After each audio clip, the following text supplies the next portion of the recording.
otros conceptos, como por ejemplo el tema de Producto Interno Bruto, la inflación, el riesgo país, y algo importantísimo que es el tema del desempleo, ¿sí? Que es el empleo y el desempleo. ¿Sí? Sí, buenas tardes.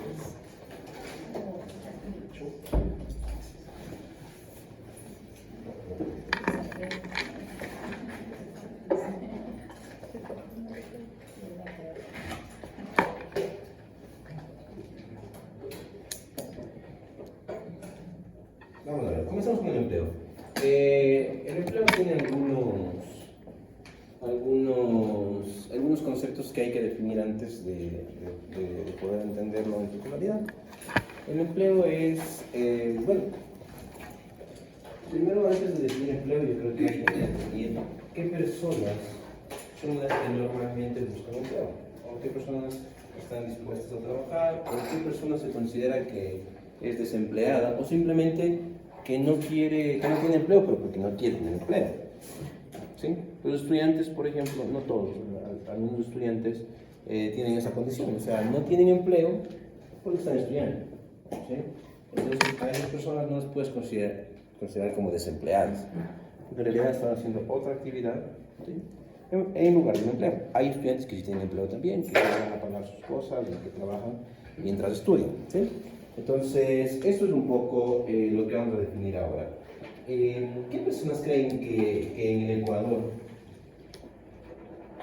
son legales para trabajar? ¿De qué dependerá que una persona legalmente pueda trabajar? La edad, por ejemplo. ¿Sí? La edad, sí, no puedes trabajar, o sea, en teoría no podrías emplear a niños en tu empresa, ni siquiera en algunas empresas adolescentes puedes emplear. Sin embargo, en la edad que se considera apta para trabajar en el Ecuador está a partir de los 15 años. Yo sé que o sea, todavía no son mayores de edad, pero eso es como en el Ecuador, es el número que se maneja, ¿sí? Y esa se conoce como la población en edad para trabajar. La población en edad para trabajar, o el PET, población en edad para trabajar, en el Ecuador es la parte, como les había dicho, todas las personas de 15 años o más, ¿sí? Pero si tú tienes un hermano de 15 años, él está en edad para trabajar. No estamos diciendo que vas a trabajar, simplemente está en edad, o legalmente está en edad para trabajar. Y aparte de los 15 años, o sea, se puede coger el seguro. ¿Perdón? Sí, se puede coger el seguro. Claro, se podría acoger al tema de seguro, pero normalmente esto no se cumple tanto, porque hay algo que se contradice, que es la parte de la seguridad social justamente, y también los riesgos de trabajo. O sea, es complicado afiliar, por ejemplo, a un menor de edad. Es muy complicado. En teoría, es como que hay un vacío en esa parte, ¿no? En teoría, incluso en la Constitución sabe que la edad para trabajar es los 15 años, pero en realidad un empleador que quiera formalizarte como trabajador te va a pedir 18 años. ¿Sí?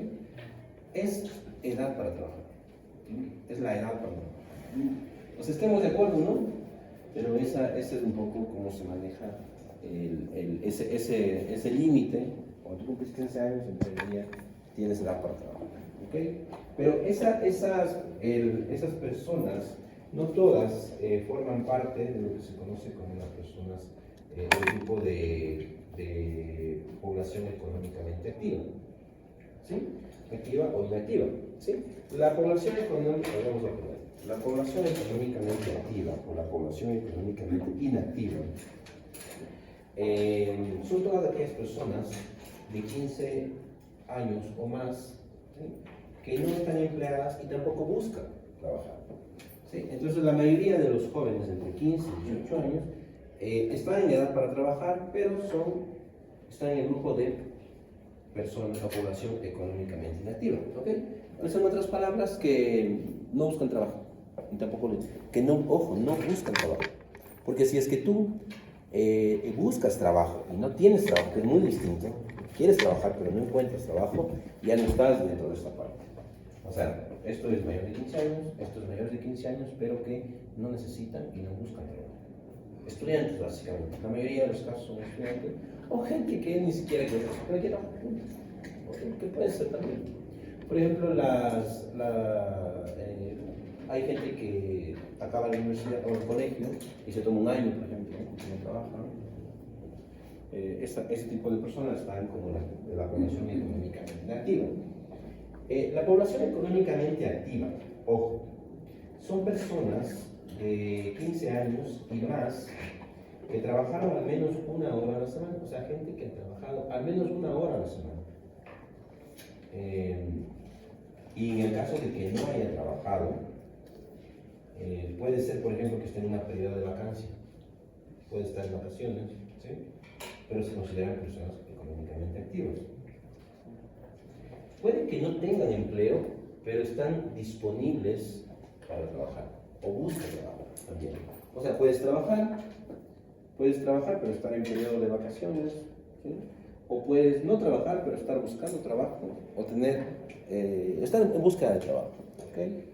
Esas son personas que forman parte de la población económicamente activa. ¿Okay? Entonces, esa es un poco la diferencia entre estos dos. ¿Sí? 15 años, mayores de 15 años, pero no buscan trabajo, no están trabajando. Están trabajando, están en vacancia, o, en su defecto, están buscando trabajo, quieren trabajar. ¿Okay? Que es un montón de gente la que está buscando trabajo y quiere trabajar, ¿no? Perdón, y no puede. ¿Ok?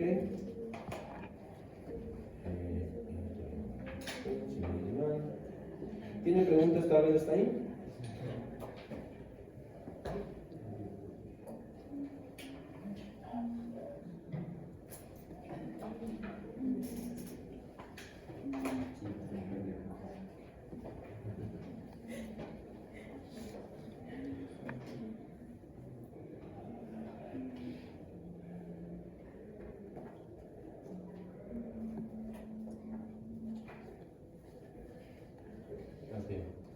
Ahora, el tema ya del empleo, ya dentro de la población, o sea, ya ahorita nos vamos a referir a este sector que es la población económicamente activa, que es la que digo que está buscando trabajo o le gustaría trabajar. ¿Sí? El hecho de que, por ejemplo, tú ya comiences a enviar un currículum, un CV a una entrevista, una cosa, ya te convierte en una persona que está dentro de este grupo. ¿Okay? Ahora, las personas en el grupo de económicamente activas se dividen en algunos casos, y ese es uno de los problemas más importantes que tiene el país, ¿sí? Gente que tiene empleo y gente que no tiene empleo. Está en situación de empleo y situación de desempleo. ¿Sí? En situación de empleo, bueno, les voy a pasar la diapositiva de vista como que mucho más, mejor, ¿no? Hay empleo adecuado, empleo inadecuado y el empleo no clasificado. Empleo adecuado, no adecuado, y alguno que no está clasificado. Yo voy a ir abriendo los casos y luego vamos a explicar. ¿Sí? En el empleo inadecuado está el subempleo y el no remunerado. Ustedes han escuchado subempleo y no remunerado. ¿Ok? Y en el adecuado, pues vamos a ver qué es eso.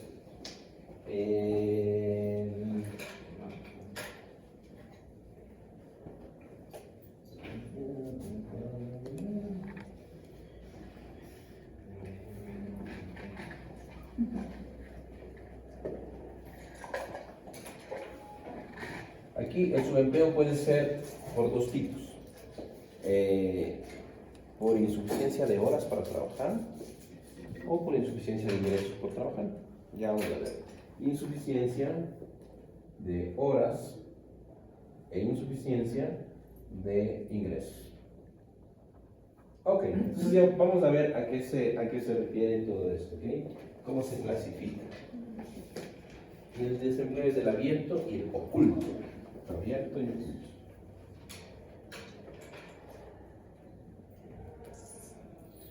Ok. Entonces, vamos a definir un poquito de qué se trata cada uno. Cuando ustedes lean las estadísticas de desempleo, primero tienen que plantearse que estamos hablando de la población económica. Hay una parte de la población, por ejemplo, ustedes, ¿alguien trabaja aquí? ¿Usted trabaja? Entonces está acá. ¿No es cierto? Hay que ver en qué parte de acá está. Pero está acá. ¿El resto no trabaja? ¿No? Entonces estamos acá. Población económicamente activa. Yo estoy acá. Ustedes están por acá. Yo cuando era estudiante igual que ustedes, también estaba acá. De hecho, nunca trabajé hasta cuando ya acabé de estudiar. Creo que por un lado era porque tampoco que mucho que me... No sé si ahora sea más fácil, pero antes tenías las horas saltadísimas y nadie te quería contratar así, entonces es igual. Entonces es como que es muy difícil, ¿no? O sea, sí me daba ganas de trabajar, me acuerdo que mis amigos que estaban en psicología, en administración, amigos de colegio, sí trabajaban. Yo en realidad no podía trabajar, muy difícil. ¿Tú cómo trabajas? Ah, tú trabajas el fin de semana en la universidad. Sí, pero actualmente también estoy con la pasantía de lunes a viernes y trabajo sábado y la universidad.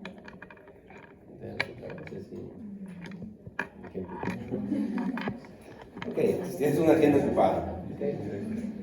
Ya vamos a ver en dónde están los pasantes. Vamos a ver dónde están los pasantes, ¿ya? Ok, pero claro, esta es un poco cómo se define, ¿no? Entonces, ustedes cuando escuchan las estadísticas, cada mes en las noticias sale la estadística del empleo y también el índice de precios. Ya hablan de qué tal el índice de precios. Pero cuando hablan del empleo, te dicen un porcentaje, normalmente hablan de porcentaje, 9%, 6%, 7%. Pero hay que ver cuál de estos, porque a veces los gobiernos te dicen que estamos en el 9% de desempleo, pero a lo mejor este es solo el de acá, sin considerar, por ejemplo, el subempleo y el no remunerado. Por ejemplo, el no remunerado, ¿cuál creen que sea? La casa, ¿no es cierto?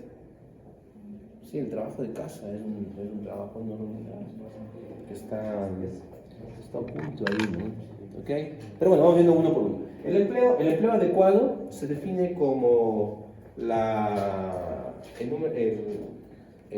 condición en la que tú trabajaste la jornada laboral completa, ¿sí?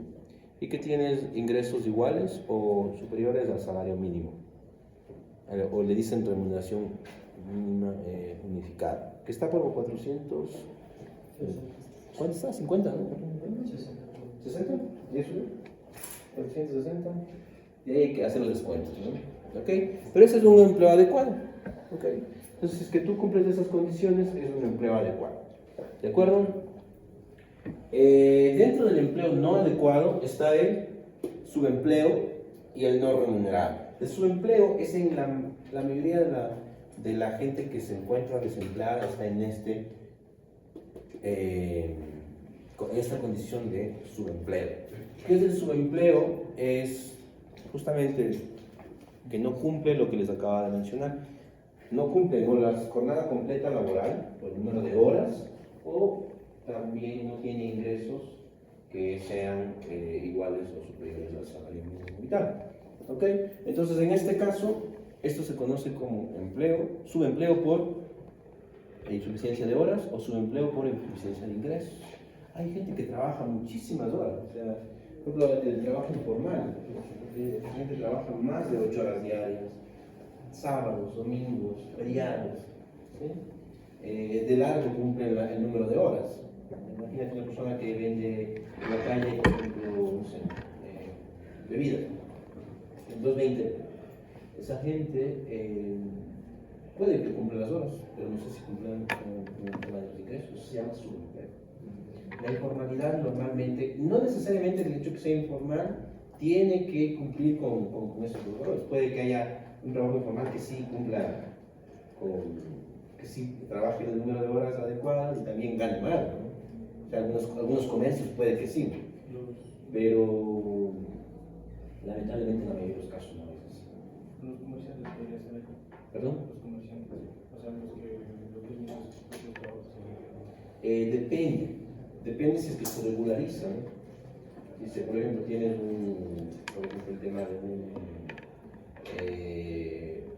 grupo, todo eso, y tú regularizas los ingresos, tus ingresos, que sean es un empleo adecuado. Ahora, ¿el dueño de la empresa es de empleado o es de empresario? Esas dos cosas, ¿no? Entonces, claro, es el primer empleado y el primer dueño cuando el negocio es pequeño.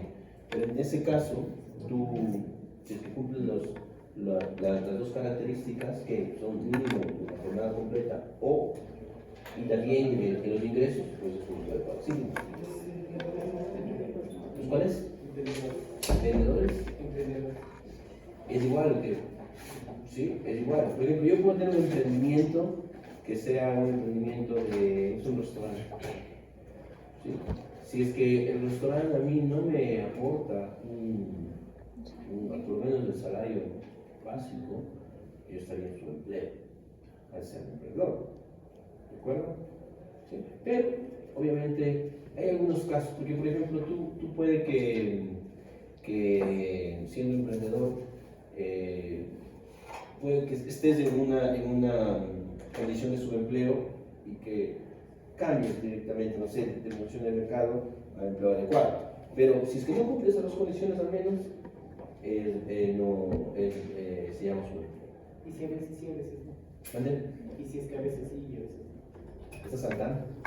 ¿Estás saltando? Lo que pasa es que estas estadísticas son por semana. Por semana. O sea, todo lo que yo te digo es por semana. Son 40 horas a la semana. Entonces, justamente por eso, porque hay personas que pueden, y piensa que en el Ecuador el 40% de los empleos son informales. O sea, es un montón de empleos que son informales. Tener un empleo formal en el Ecuador es mucha suerte. Que sea en el sector público o privado, es mucha suerte. ¿Sí? Ese es un poco la realidad. Ya vamos a ver los números para ver qué porcentaje y todo eso. Pero ahorita primero definamos. El bueno es el no adecuado, el no clasificado puede estar todo lo que no cuadra. De pronto el tema de un emprendedor que cumple con las dos condiciones, pero que no registra, por ejemplo, su formalidad en el SDI o en el IES, entonces puede estar ahí, ¿no? O sea, sí, o sea, es como decir, todo lo que no entra ahí está en el otro, ¿no? En el no clasificado. El no remunerado les comentaba, por ejemplo, el tema de la... ¿Por qué el tema del trabajo doméstico creen que se consideró aquí? Es no adecuado, sí, porque no puede que cumplas con las horas, pero no. Y es más, ¿no? O sea, ¿cuántas horas trabaja una persona? Digamos, ¿quién hace el trabajo doméstico? No, el trabajo doméstico no remunerado. Por ejemplo, mamá que no trabaja y que se queda en casa, ¿cuántas horas al día trabaja? Sabe, 12 horas, 14 horas al día, o más a veces, ¿no? ¿Cuánto le pagan? Pero eso aportará al país, a la economía del país. Sí, eso aporta a la economía del país.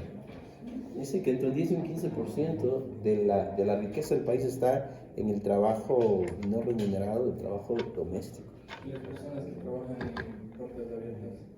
Si es que en cambio tú trabajas como, digamos, empleada doméstica o empleado doméstico dentro de las 48 horas y los ingresos, eso ya viene a ser empleado adecuado. Claro, un mayordomo, digamos, o un jornalero, digamos, que trabaja las 8 horas y gana más del básico. adecuada, ¿sí? Muchos de los jornaleros acá no cumplen eso, ¿no? Les pagan por día, por ejemplo. ¿Y si es por horario? O sea, ¿Perdón? sábado. La ley te dice que tú debes tener 2 días libres, seguidos, en la semana. No te dice que sea sábado o domingo, te dice que sea 2 días libres. Que sean, pueden ser lunes y martes, por ejemplo, pero seguidos. Eso es el empleo adecuado. ¿Sí? Que sea seguido. Y que trabajes tus 8 horas. Si es que trabajan las 8 horas, tienen que pagarte tus horas extras, ¿no? Eso a veces se cumple, eso a veces no se cumple. Algunas empresas no te pagan horas extras. ¿Y el medio tiempo? ¿Ah? El medio tiempo. El medio tiempo, en este caso, se encuentra acá. ¿Por qué? Porque no cumple el número de horas. ¿Sí? Ahora, por ejemplo, puede ser que una persona que trabaja medio tiempo gane más que el básico, ¿no? Los consultores, ¿no? Entonces, por ejemplo, eso es difícil clasificar. Está no clasificado. O sea, es gente que, no sé, por ejemplo, un diseñador, un abogado, no sé, alguien que a lo mejor no trabaja 8 horas, pero que es un desarrollador.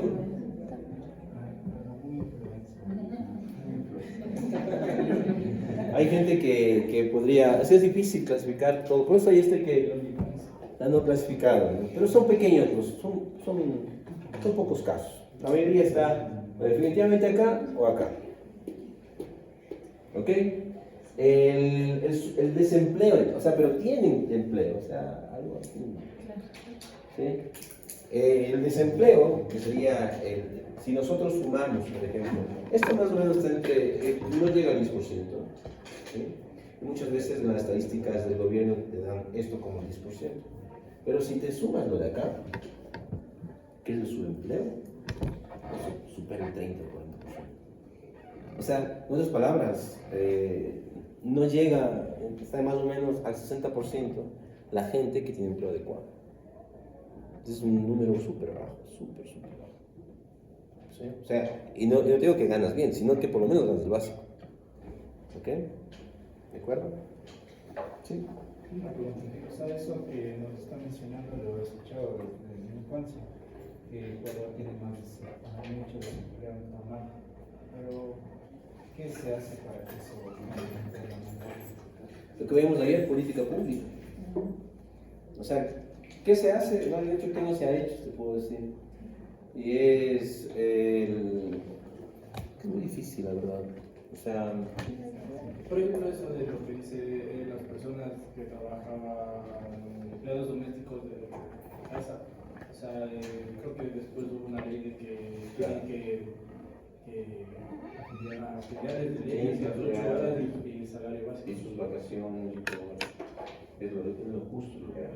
De hecho, ahora, lo que pasa es que, verás, o sea, la ley está ahí. La ley te dice que si tú quieres, o sea, inclusive, tú tienes un negocio, digamos, y quieres contratar a una persona por días, ¿sí? Puedes contratar por días, sí puedes contratar por días, pero ahí tienes que facturar en cambio. Tienes que, o sea, que una persona se facture. Si no te factura, esa persona te puede denunciar. Te puede decir que en verdad no le estás afiliando, y eso es, no sé si es que alguien ha ido preso, pero sí es causal de cárcel. No sé si es que alguien ha ido preso por eso, pero está en la ley, es como algo penal. Pero lo que pasa es que si tú pones una ley, y si es que no le das a la economía las herramientas para que esa ley funcione bien, la ley es simplemente un saludo a la bandera, porque, o sea, yo estoy seguro que todo empresario, el 99% de los empresarios, quisieran tenerlos de manera formal a sus empleados, por el tema de la ley incluso.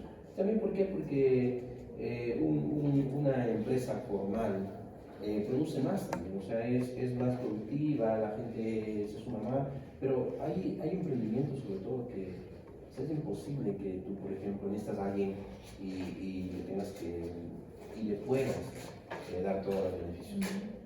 sea, es que son 460 por ahí, pero es que eso es mensual y no es eso nomás. Tienes que sumar más o menos el 10% del aporte al IES, más el 10% del décimo, ya vamos a ver eso un poco, del décimo, y el décimo dividido para 12, un salario mínimo dividido para 12 mensualmente. Y cuando pasa el primer año, el 10% más, que son los puntos de cero. Entonces, estamos hablando de que cada empleado que gana el básico a una persona, a un empleador, que tú recibes el básico, que son 460, en los días recibes unos 400, un poquito más. Pero al empleador eso le cuesta más de unos 650 mensual. Si es que eres un empresario grande, a lo mejor puedes pagarlo, pero si es que eres un pequeño emprendedor, muy difícil. Y hay una cosa que nosotros como ecuatorianos tenemos una desventaja que es muy importante, es el tema del dólar. Nosotros, o sea, es que tú a una persona que gana aquí el básico, si tú lo transformas, por ejemplo, en tus vecinos que Colombia o Perú, es mucho más. Entonces, claro, tu industria, la industria del Ecuador, digamos, no puede competir con el desarrollo industrial de Colombia o de Perú, porque la mano de obra es muchísimo, la mano de obra formal es muchísimo más cara. O sea, si tú dices, digamos, los colombianos, en el tema agrícola, producen maíz igual que nosotros, o arroz igual que nosotros, o papas, lo que sea. La mano de obra de ellos es mucho más barata, legalmente, ¿verdad? Entonces nosotros, si metemos la parte legal, las industrias son muy difíciles de competir. Ahora, este es el lado yo te hablo del lado del empleador, del productor, del dueño, pero también veamos el lado de los empleados. El lado de los empleados, o sea, imagínate, con $400 en Ecuador no es que puedas vivir tampoco. Tal vez en Colombia vivas con eso, pero aquí no. O sea, nosotros vamos a Colombia con $1,000 y eres rico, pero regresas de acá y sigues siendo igual pobre. Exacto, o sea, antes estaba de moda irte a Colombia a comprar, ¿no? De compras, o sea, en ecuatorianos hacíamos turismo de compras. Eso las hacen los países ricos. Claro, entonces mi mamá siempre se iba a Colombia a comprar suavitel, no sé por qué. Compraba kilos y kilos de suavitel, porque tenía unas amigas que tenían un tour, no sé, sí, iba con las amigas, y traían un montón de suavitel. Siempre se había más caro, pero bueno, pero es así. Entonces, ¿por qué? Porque la moneda nuestra hace que por un lado seamos fuertes en el sentido de que nuestra moneda está respaldada por el dólar, pero competitivos como el resto no somos. ¿Tienes alguna pregunta? Sí, o sea, lo que pasa es que yo como emprendedor no tengo un sistema de facturación, pero mi papá tiene una